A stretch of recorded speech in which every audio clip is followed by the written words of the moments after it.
আমি আর নিতে পারছি না। আমি আর নিতে পারছি না আমার মুক্তিযোদ্ধাদের অপমান করা হচ্ছে। আমার দেশের যারা দেশ করেছেন তাদেরকে অপমান করা হচ্ছে প্রতিনিয়ত। তাদেরকে ঘৃণা করা হচ্ছে। তাদেরকে অ্যান্টি হিরো বানানো হচ্ছে বাংলাদেশের। অথচ যাদের জন্য বাংলাদেশ, সেই মানুষগুলোকে অপমান করা হচ্ছে।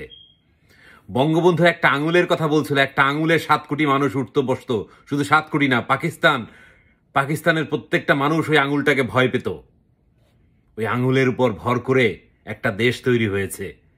আর অসভ্যের দল তোর ওই আঙুল উড়িয়ে দিতে চাস। অসভ্যের দল, তুই তার নাম মুছে ফেলতে চাস।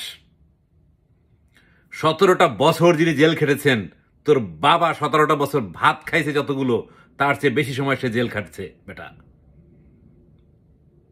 তোদের অসভ্য জাতি, যে অসভ্য জাতি আজকে বঙ্গবন্ধুর নাম মুছে ফেলতে চাস, মুক্তিযোদ্ধাদের নাম মুছে ফেলতে চাস, 4 নেতাদের নাম মুছে ফেলতে চাস, তাদেরকে স্মরণ করিয়ে দিচ্ছি, তোরা জীবনেও বাংলাদেশে ক্ষমতায় বসতে পারবি না। ক্ষমতার খুব কাছাকাছি জায়গায় আসছিস, এটাই তোদের সৌভাগ্য এবং তোদের এটাই বেস্ট সময়, মনে রাখিস। ইলেকশনে তোরা প্রতিনিয়ত নিগৃহীত হবি, তোরা ভোট পাবি না, তোরা ক্ষমতায় যেতে পারবি না যদি কারো দয়া বা অনুগ্রহের দ্বারা বা কারসাজির দ্বারা হয়।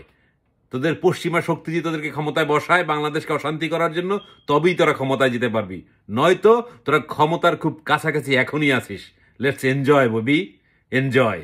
কারণ সুখের দিন খুব বেশি একটা থাকে না রে, মনে রাখিস।